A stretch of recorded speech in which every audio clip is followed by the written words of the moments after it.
नमस्कार, India voice देख रहे हैं आप और मैं हूं आपके साथ शिवम दुबे। बुलेटिन की शुरुआत करेंगे एक बड़ी खबर के साथ। आपको बता दें कि सूत्रों के हवाले से यह खबर हम आपको बता रहे हैं, मुख्तार अंसारी के घर जा सकते हैं सपा सुप्रीमो अखिलेश यादव।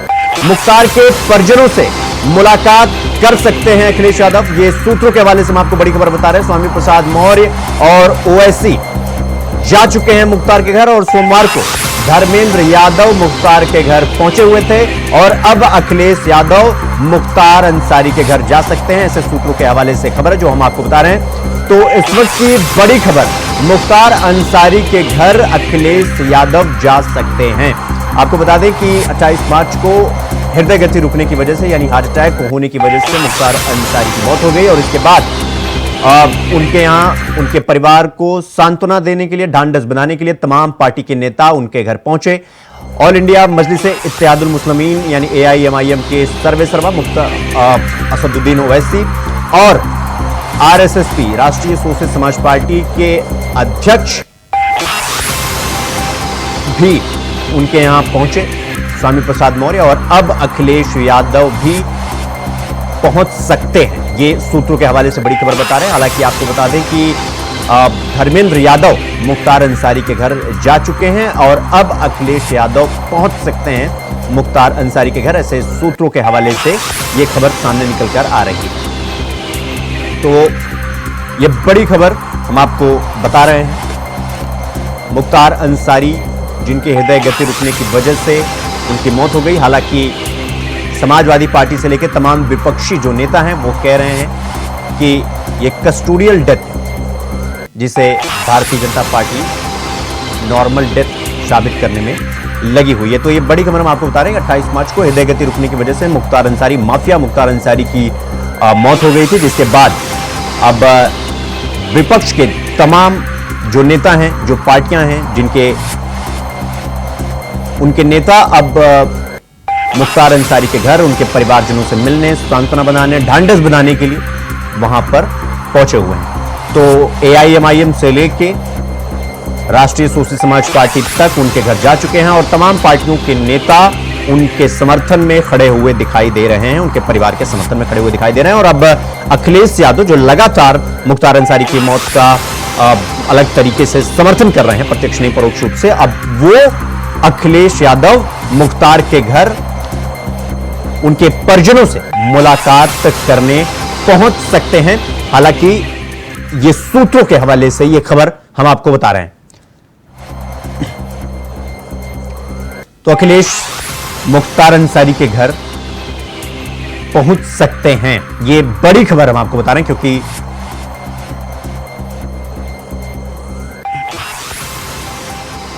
इस खबर पर हमारे साथ हमारे सहयोगी मोहम्मद आसिफ हमारे साथ जुड़ गए हैं। आसिफ, पहले तो समाजवादी पार्टी के नेता धर्मेंद्र पहले भी जा चुके हैं मुख्तार के घर और अब अखिलेश यादव के जाने की खबर सामने निकल कर आ रही है। इसको लेकर क्या जानकारी अभी तक आपके पास? ये बिल्कुल शुभ बता दूं कि माननीय बने मुख्तार अंसारी की मौत के बाद से ही लगातार विपक्ष, पूरा विपक्ष कह सकते हैं, मुख्तार अंसारी के परिजनों और मुख्तार अंसारी की तरफ खड़ा दिखाई दे रहा है। बात करें अगर बसपा सुप्रीमो मायावती की, तो बसपा सुप्रीमो मायावती भी मुख्तार अंसारी के मौत की उच्च स्तरीय जांच की मांग कर चुकी हैं। सपा प्रमुख अखिलेश यादव, शिवपाल यादव और यहाँ तक जो छोटे मझोले दल है, चाहे ले लीजिए RSSP की, AIMIM की, तो सभी कहीं न कहीं मुख्तार अंसारी के पक्ष में खड़े दिखाई दे रहे हैं। यहाँ तक कि सपा प्रमुख अखिलेश यादव के भाई धर्मेंद्र यादव भी मुख्तार अंसारी के घर पहुंचे और मुख्तार अंसारी की कब्र पर पहुंचकर श्रद्धांजलि दी, फूल चढ़ाया और साथ ही साथ बीजेपी सरकार पर निशाना साधा। तो कहीं न कहीं अब मुख्तार अंसारी मुस्लिम मतदाताओं के लिए एक मुद्दा बन गए हैं और सभी दल इसे भुनाना चाह रहे हैं। और सूत्रों का यह दावा है कि अखिलेश यादव किसी भी टाइम पहुंच सकते हैं मुख्तार अंसारी की कब्र पर, जहां वह फूलमाला चढ़ाएंगे। और इसके लिए सूत्रों का यह भी दावा है कि पूरी तैयारी कर रखी। आज अखिलेश यादव कन्नौज दौरे पर थे और मनाया जा रहा था कि देर रात भी पहुंच सकते हैं अखिलेश यादव। तो कुल मिलाकर यह कहा जा सकता है कि जिस तरह से मुस्लिम मतों को लेकर मुख्तार अंसारी एक मुद्दा बने हैं और इसे हर कोई भुनाना चाह रहा है।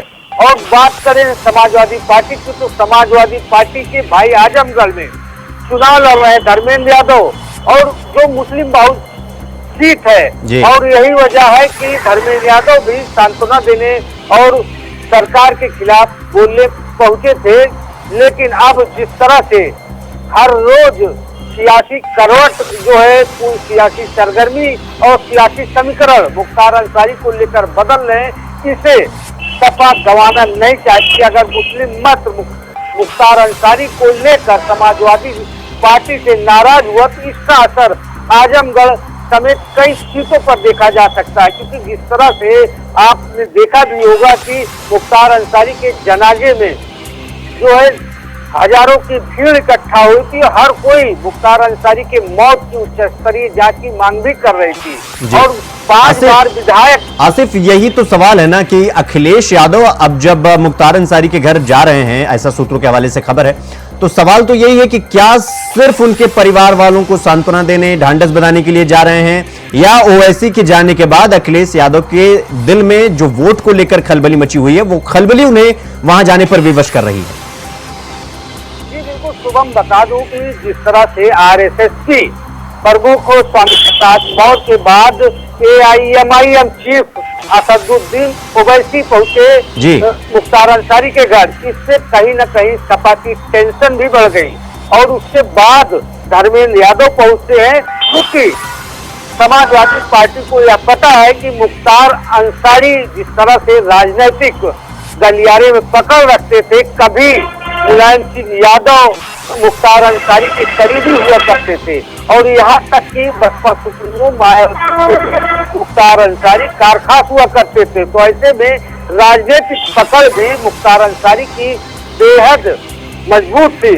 और समाजवादी पार्टी की बात करें, समाजवादी पार्टी को यह साफ तौर पर दिख रहा है कि अगर अखिलेश यादव मुख्तार अंसारी के घर नहीं पहुंचते हैं तो इसका खामियाजा मुस्लिम मतों से दूरी बनाने का होगा, और इसका खामियाजा लोकसभा चुनाव में होगा, क्योंकि मुस्लिम मत यहाँ पर निर्णायक है यूपी में। और यही वजह है कि सभी दल अब राजनीतिक दौरे डाल रहे हैं।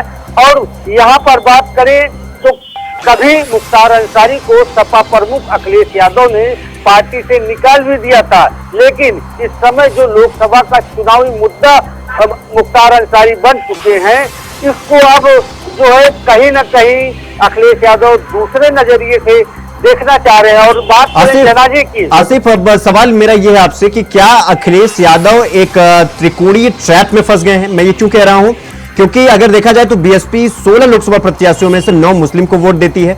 इधर असदुद्दीन ओवैसी कमेरावादी अपना दल से जाकर गठबंधन कर लेते हैं, और इसके बाद आरएसएसपी यानी जो स्वामी प्रसाद मौर्य की जो पार्टी है उनको साथ में लाएंगे। यानी कि जो मुस्लिम पे सेधमारी वोट सेधमारी कर रहे हैं असदुद्दीन ओवैसी, क्या उसे बचाने के लिए अखिलेश यादव मुख्तार अंसारी के यहां पहुंचने की कोशिश कर रहे हैं या जाएंगे, जैसा कि खबर है?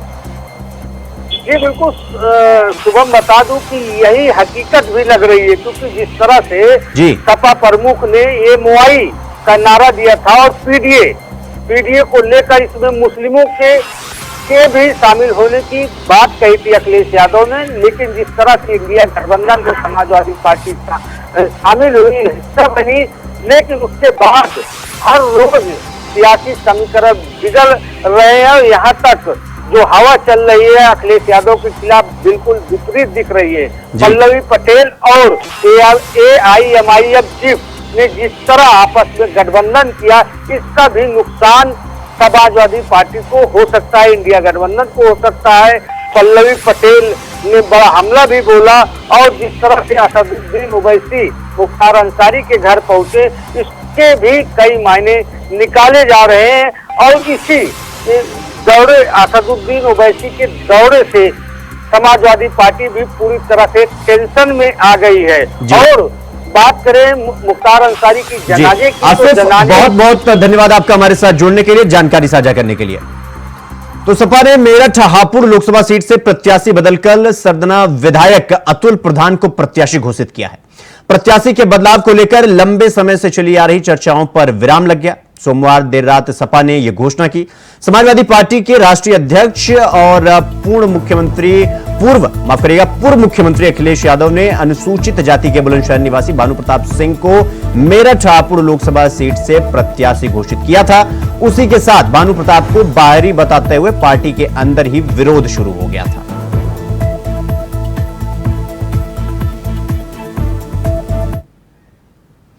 मुख्यमंत्री योगी आदित्यनाथ आज पीलीभीत में जितिन प्रसाद के समर्थन में चुनावी रैली को संबोधित किया। इस दौरान उन्होंने विपक्ष पर जमकर निशाना साधा।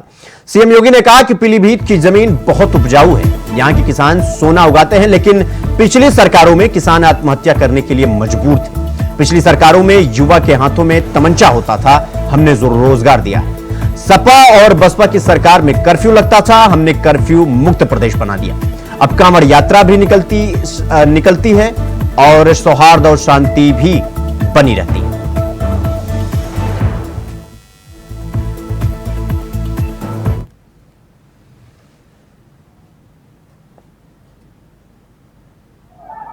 यह चुनाव बहनों और भाइयों केवल चुनाव नहीं है, ये चुनाव तो फैमिली फर्स्ट बनाम नेशन फर्स्ट के बीच में होने जा रहा है।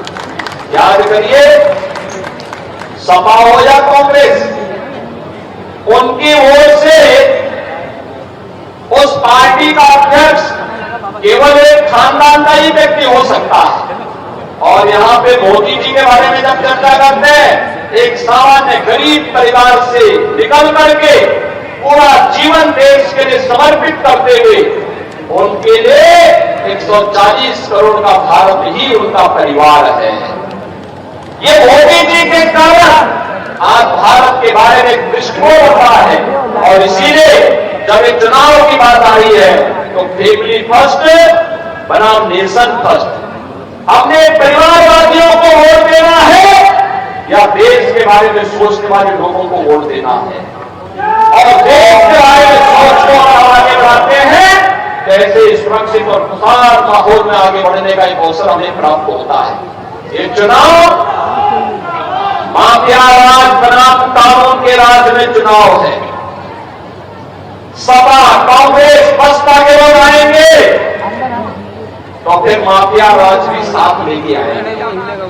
और भारतीय जनता पार्टी कानून के राज में विश्वास करती है, कानून के राज को स्थापित करने में विश्वास करती है और उसको प्रभावी ढंग से लागू करती है। ये चुनाव भ्रष्टाचार बनाम जीरो टॉलरेंस पर चुनाव हो रहा है। भ्रष्टाचारी गरीब का में से हड़पते रहेंगे, गरीब का हिस्सा ऐसे हड़पते रहेंगे कि और भ्रष्टाचारियों के स्थान जेल में होनी चाहिए। यह तय करने के लिए इस प्रकार की इच्छा शक्ति की सरकार चाहिए और यह कार्य भारतीय जनता पार्टी के नेतृत्व। आपको बता दें कि बिहार में बीजेपी से टिकट कटने के बाद बीजेपी के सांसद ने इंडिया गठबंधन का दामन पकड़ लिया है। मुजफ्फरपुर से बीजेपी के सांसद अजय निषाद कांग्रेस पार्टी में शामिल हो गए। दिल्ली स्थित कांग्रेस मुख्यालय में अजय निषाद ने कांग्रेस की सदस्यता ग्रहण कर ली।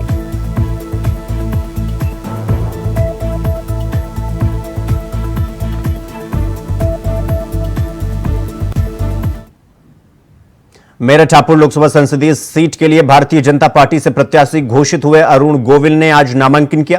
उनके साथ उत्तर प्रदेश के डिप्टी सीएम केशव प्रसाद मौर्य और स्थानीय नेता मौजूद रहे। केशव प्रसाद मौर्य और अरुण गोविल ने कहा कि 400 प्लस सीट के साथ मेरठ की जीत ऐतिहासिक होगी और साथ ही उन्होंने कहा कि भारतीय जनता पार्टी सबका साथ सबका विकास का नारा देकर चुनाव लड़ रही है। विपक्ष को विपक्ष की स्थिति में आने की भी सीट नहीं मिल सकेगी।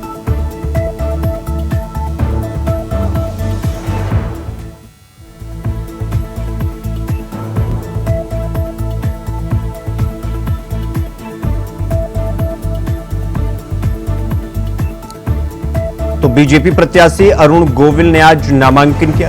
इस मौके पर डिप्टी सीएम केशव प्रसाद मौर्य उनके साथ मौजूद रहे। पार्टी के और भी नेता उनके साथ मौजूद थे। बीजेपी प्रत्याशी अरुण गोविल ने आज नामांकन किया और साथ ही उन्होंने कहा आज मेरे जीवन का सबसे महत्वपूर्ण दिन है। डिप्टी सीएम केशव प्रसाद मौर्य उनके साथ मौजूद रहे। साथ ही उन्होंने ये भी कहा कि विपक्ष इस बार के चुनाव में विपक्ष के लायक भी नहीं बचेगा। यह बड़ा स्टेटमेंट है और साथ ही उन्होंने कहा कि भारतीय जनता पार्टी 370 प्लस और एनडीए 400 प्लस इस बार 400 प्लस सीट इस बार पाने जा रही है। साथ ही बीजेपी के प्रत्याशी अरुण गोविल ने कहा, आज मेरे जीवन का सबसे महत्वपूर्ण दिन है और इसी के साथ आज उन्होंने नामांकन किया।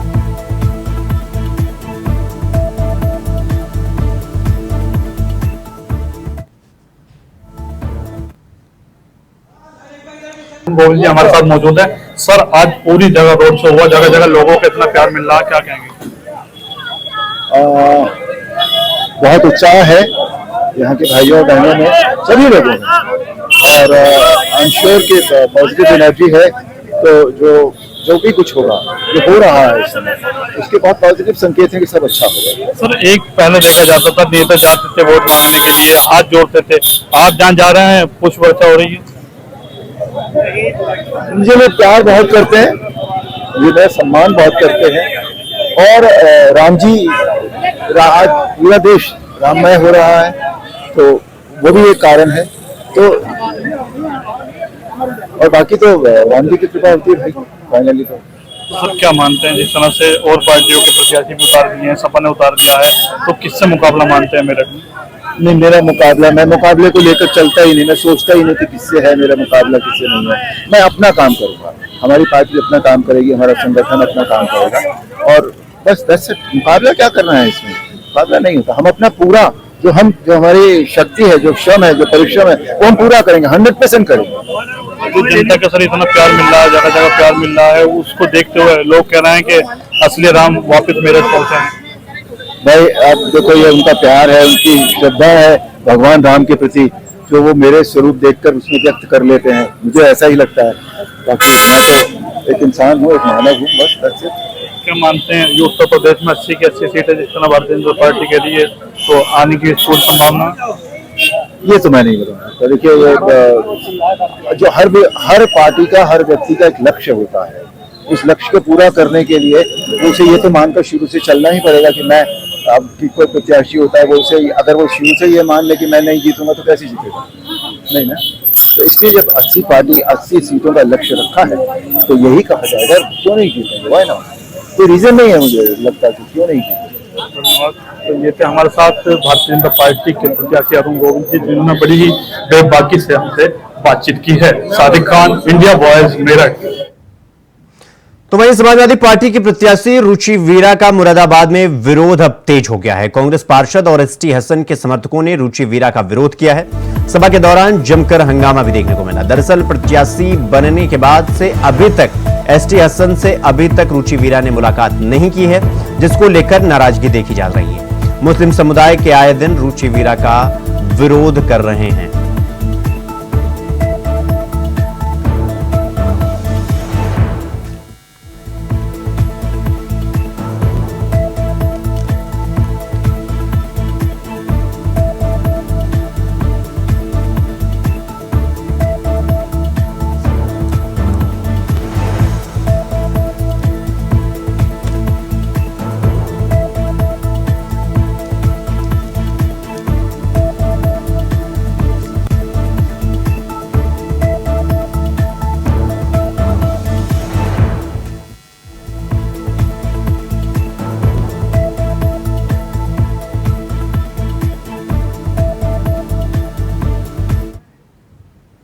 तो वहीं बीजेपी से पौड़ी लोकसभा सीट के प्रत्याशी अनिल बलूनी को जनता का प्यार मिल रहा है। अनिल बलूनी ने अपने नाम की घोषणा के बाद लगातार जनसंपर्क और रैलियां निकाल रहे हैं, जिसके तहत अनिल बलूनी ने लोकसभा सीट के स्वर्गाश्रम क्षेत्र में जनसंपर्क किया। इस दौरान उनके साथ यूपी के सीएम योगी आदित्यनाथ की बहन सहित क्षेत्र के नेता और कार्यकर्ता भी मौजूद रहे। अनिल बलूनी ने जनसंपर्क के दौरान केंद्र और राज्य सरकार के विकास कार्यों का घोषणा पत्र भी साझा किया।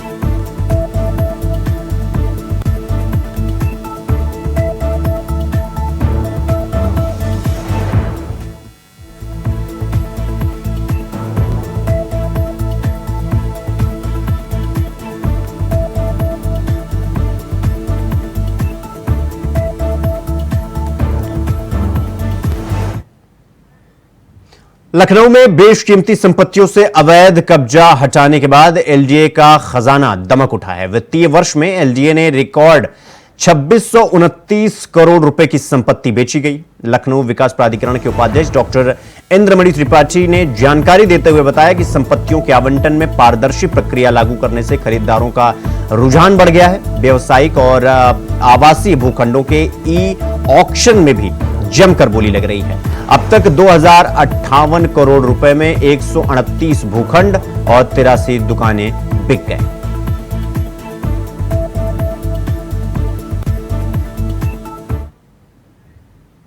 खबरों में आगे बढ़ेंगे। अगली खबर बरेली से है, जहां मौलाना तौकीर रजा कोर्ट में आज भी हाजिर नहीं हुए। तौकीर रजा के खिलाफ कोर्ट ने कुर्की के आदेश दिए थे। जिला जज विनोद कुमार दुबे ने तौकीर के खिलाफ नॉन अवेलेबल वारंट जारी किया है, जिसके साथ ही तौकीर रजा की मुसीबत अब और बढ़ गई है। अदालत ने मौलाना तौकीर रजा को फरार घोषित किया है। साथ ही पुलिस को 8 अप्रैल तक तौकीर रजा को गिरफ्तार कर कोर्ट के सामने पेश करने के आदेश दिए हैं। आपको बता दें कि कोर्ट ने यह आदेश 2010 के एक दंगे के मामले में जारी किया है।